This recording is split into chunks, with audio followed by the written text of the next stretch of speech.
आपकी मैनेजमेंट, वो हमें इतना ज़्यादा प्रोत्साहित करते हैं कि जैसे अभी आपने कहा कि हॉस्टल वाले बच्चों को इतना अच्छा फील होता है। तो जब बच्चा माँ के पास होता है तो माँ की ये पूरी कोशिश होती है कि वो आपको हर फेस्टिवल के बारे में बताए। Hello everyone, this is Aditi Barthwal and you are watching Chitkara गपशप। आज हम गपशप कर रहे हैं उनके साथ जिनको इंट्रोडक्शन की एज सच कोई ज़रूरत नहीं है। चित्कारा में उनका नाम ही काफ़ी है, डॉक्टर नीलम वर्मा, जो कि डीन है ऑफिस ऑफ स्टूडेंट अफेयर्स की। Ma'am welcome to our show. Thank you so much dear. So ma'am first question आपके लिए है कि tell us about your journey. Okay. In Chitkara, I have started my journey in the year 2003. So, अगर अभी तक का मैं आपको अपनी जर्नी के बारे में बताऊं तो it's a wonderful journey, yes. So ma'am आप डायरेक्टली यहाँ पे स्टूडेंट अफेयर्स की डीन की पोजीशन के लिए आए थे कि पहले आप किसी और स्टेप्स लिए थे आपने? नहीं, हमने सीढ़ियाँ चढ़ी हैं एक्चुअली। तो कॉलेज ऑफ एजुकेशन में मैंने एज असिस्टेंट प्रोफेसर ज्वाइन किया था यहाँ पे, फिर धीरे धीरे एक्सपीरियंस लेते गए और यहाँ तक पहुँच गए। सो मैम आप आज के जो डेली बेसिस पे आपको चैलेंजेस फेस करने पड़ते हैं उनको कैसे ओवरकम करते हैं और उन चैलेंजेस को पॉजिटिवली कैसे लेते हैं? देखिए, किसी भी काम को जब हम करते हैं तो चैलेंजेस तो आते हैं, और चैलेंजेस को हम अपनी एनर्जी बना के, चैलेंजेस को हम अपनी पावर बना के, चैलेंजेस को हम अपनी स्ट्रेंथ बना के चलते हैं। और जब भी अपने चैलेंज को आप अपनी स्ट्रेंथ बनाते हो तो आपका काम आपका पैशन हो जाता है। बस इसी तरह से डील करती हूँ मैं चैलेंज को इसी तरह देखती हूँ। ओके। सो मैम आप चित्कारा में अलग अलग बैकग्राउंड से बच्चे आते हैं, अलग अलग जोग्राफिकल रीजन से बच्चे आते हैं, आप उनके साथ कैसे डील करते हैं? देखो, भाषा जो है ना वो इमोशंस से जुड़ी होती है, ठीक है। और स्टूडेंट्स के साथ जब आपका रिलेशनशिप कुछ इस तरह का होता है कि बच्चे बहुत जल्दी जुड़ाव महसूस करते हैं, और कल्चर एक ऐसी चीज़ है कि जिसमें हर एक की जो जड़ें हैं वहाँ जुड़ी होती हैं। तो उसी तरह डिफरेंट जोग्राफिकल कंडीशंस वाले जो स्टूडेंट्स होते हैं या डिफरेंट एरियाज से जो आए हुए स्टूडेंट्स होते हैं, उनके साथ हम उनके कल्चर के थ्रू जुड़ते हैं। जैसे कि अगर मैं बात करूँ 15 अगस्त की या 26 जनवरी की, तो पेट्रियाटिज्म वाले इस डे पे जब हम डिफरेंट स्टेट्स का कल्चर प्रेजेंट करते हैं तो हर बच्चा एक कनेक्ट फील करता है। वही सबसे बड़ी चीज़, कनेक्शन। सो मैम आप आजकल की यूथ आपको पता ही है बहुत ज़्यादा आउटस्पोकन है, कुछ ज़्यादा ही आउटस्पोकन होते हैं, कुछ बिल्कुल इंट्रोवर्ट होते हैं। तो आप उनके साथ कैसे डील करते हो और उनको क्या एडवाइस दे रहे हो कि यूथ और इम्प्रूव कर सके अपने हर फील्ड में? तो आप लोग बहुत क्रिएटिव हो, आप लोगों के पास बहुत सारी एनर्जी है, और सबसे जो ज़रूरी चीज़ है वो है उस एनर्जी को चैनलाइज करना और एक राइट डायरेक्शन।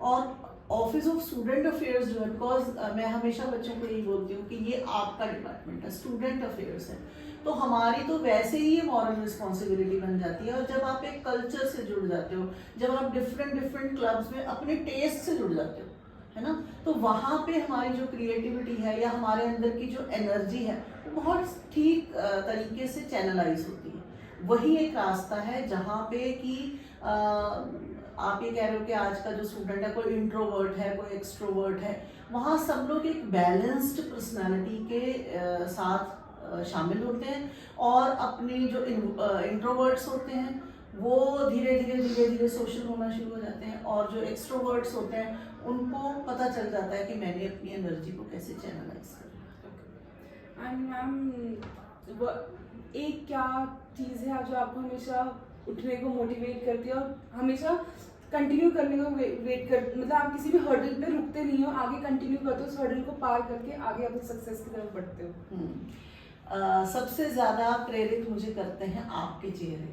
स्टूडेंट्स के चेहरे, है ना।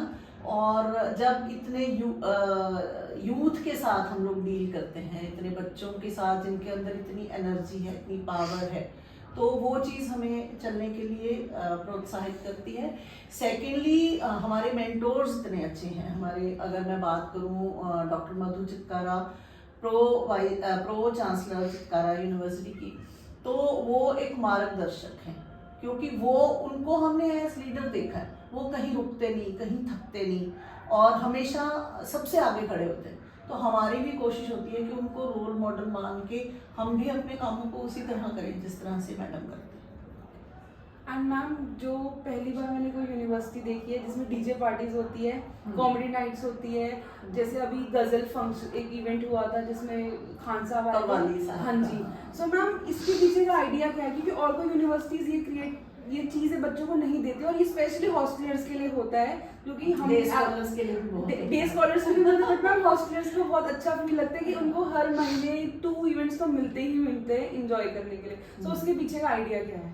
देखो, मैंने अभी प्रो चांसलर मैम का नाम लिया, आपकी मैनेजमेंट वो हमें इतना ज़्यादा प्रोत्साहित करते हैं कि जैसे अभी आपने कहा कि हॉस्टल वाले बच्चों को इतना अच्छा फील होता है, तो जब बच्चा माँ के पास होता है तो माँ की ये पूरी कोशिश होती है कि वो आपको हर फेस्टिवल के बारे में बताए, आपको ये वो पूरा एन्जॉयमेंट के साथ रखे और वैल्यूज़ के साथ रखे। तो वही कोशिश हम लोगों की हमेशा यही रहती है कि आप लोगों को लोनली फील ना हो, और बजाय इसके कि आप अपनी एनर्जी को इधर उधर वेस्ट करें, आप उसको अपने फ्रेंड्स के साथ एक राइट डायरेक्शन में वैल्यूज़ के साथ स्पेंड करें।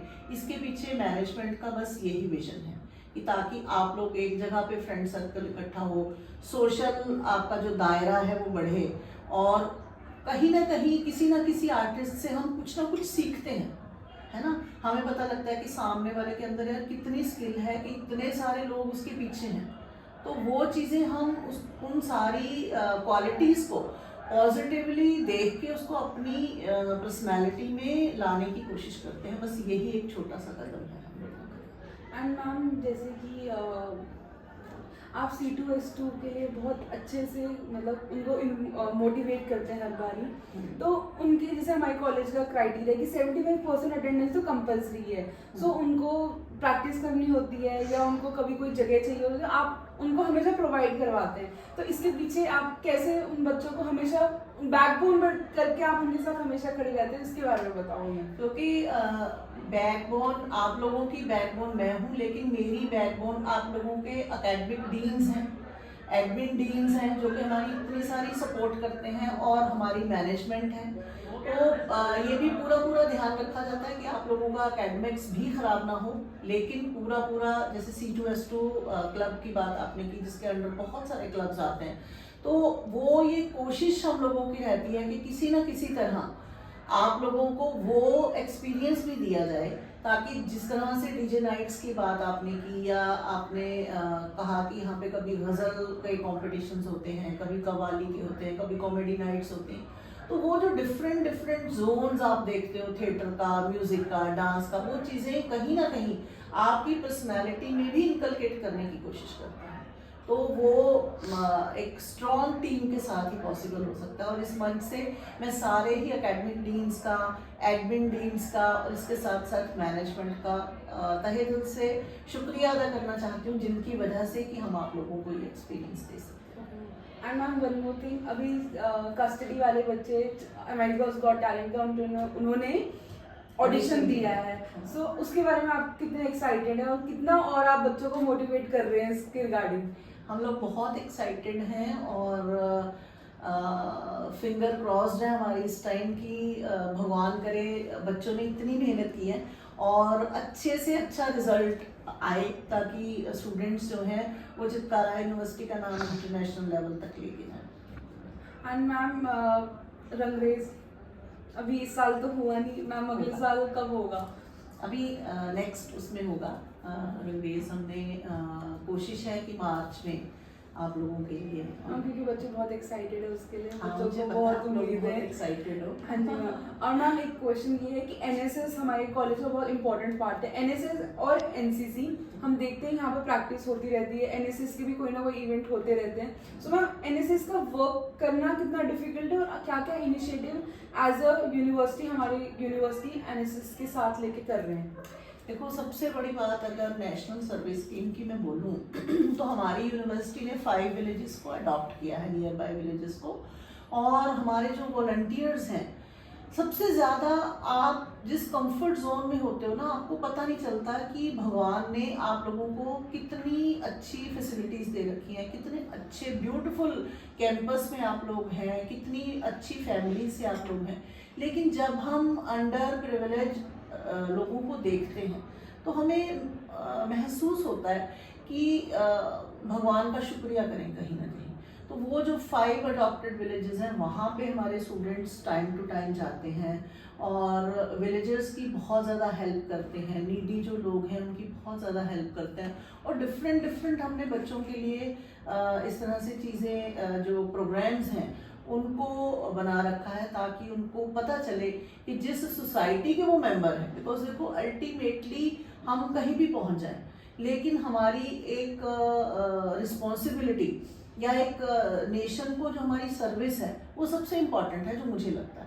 तो एनएसएस के थ्रू हम स्टूडेंट्स को वही चीज़ सिखाते हैं। एंड मैम जो हमारे स्टूडेंट्स बाहर सिर्फ इंटरनेशनल स्टूडेंट्स होते हैं उनके साथ आपको मतलब उनकी प्रॉब्लम्स डील करने में या उनके साथ डील करने में कितना डिफिकल्टी होता है और उनके प्रॉब्लम्स कितनी सीरियसली लोग लेते हैं यहाँ पे? देखो हमें कोई डिफिकल्टी नहीं होती। अभी अगर आपने फ्रेशर्स अटेंड की होगी, फ्रेशर्स पार्टी, तो आपने देखा होगा कि फ्रांस के कल्चरल एक्सचेंज से जो स्टूडेंट्स आए थे उन्होंने हिंदी और पंजाबी सॉन्ग्स पे डांस किया। तो जब स्टूडेंट्स ये कर सकते हैं, देखो जो आपके जो इमोशंस हैं ना उसकी कोई लैंग्वेज नहीं होती है ना। और स्टूडेंट्स जो हैं इनके हमारे स्टूडेंट्स के साथ इंटरनेशनल स्टूडेंट्स बड़े अच्छे से मिक्सअप हो जाते हैं और वो एक दूसरे की क्वालिटीज़, एक दूसरे का कल्चर, एक दूसरे की वैल्यूज़ को अडॉप्ट करते हैं, उनके साथ जेल करते हैं और फिर इस तरह से दोनों की ग्रोथ होती है। ग्रोथ बोथ साइड है, इंटरनेशनल स्टूडेंट्स की भी हमारा कल्चर देख के और हम भी उन लोगों से बहुत कुछ सीखते हैं। तो अक्सर हमारी ये कोशिश रहती है कि जितने भी प्रोग्राम्स, अभी रंगरेज की बात आपने की, तो रंगरेज पे भी इवन इंटरनेशनल स्टूडेंट्स जो हैं वो पार्टिसिपेट करते हैं। एंड मैम लास्ट थिंग कि अब आगे जाके जैसे यहाँ पे बहुत बच्चे हिमाचल से भी आते हैं तो उनकी मैंने बहुत देखा, मेरे हॉस्टल में भी है, उनकी कंप्लेन रहती है कि पंजाबी टीम तो है पर हिमाचलों की नाटी टीम नहीं है। ऐसा नहीं है। एक्चुअली कोविड की वजह से नाटी वाले जो स्टूडेंट, हमारे पास नाटी नट सम्राट जो नटराज जो हमारा क्लब है उसमें all folk dances of India, तो उसमें नाटी की टीम भी थी। अभी हम नाटी की टीम बना चुके हैं आपके हिमाचल के स्टूडेंट्स की, वो लोग रजिस्टर्ड हो चुके हैं। इवन इस बार हमने जम्मू का जो ट्रेडिशनल डांस है वहाँ के स्टूडेंट्स को भी हमने रजिस्टर किया है। तो आने वाले टाइम में नेक्स्ट जो भी इवेंट होगा उसमें आप नाटी एंजॉय करोगे, ये मेरा प्रॉमिस है। और मैम लास्ट थिंग, आप बच्चों को एक वो अपना लाइफ मंत्रा बताओगे जिससे वो भी हमेशा मोटिवेटेड रहे और की हर्डल्स को रुके नहीं और आगे चैलेंज को फेस करते हुए आगे बढ़े? मेरा जो स्टूडेंट्स को मैसेज है वो ये है कि जब हम अपने काम को अपना पैशन बना लेते हैं तो हमारे लिए कोई भी हर्डल हमें रोक नहीं सकती अपना काम करने से, हमें सक्सेस से रोक नहीं सकती।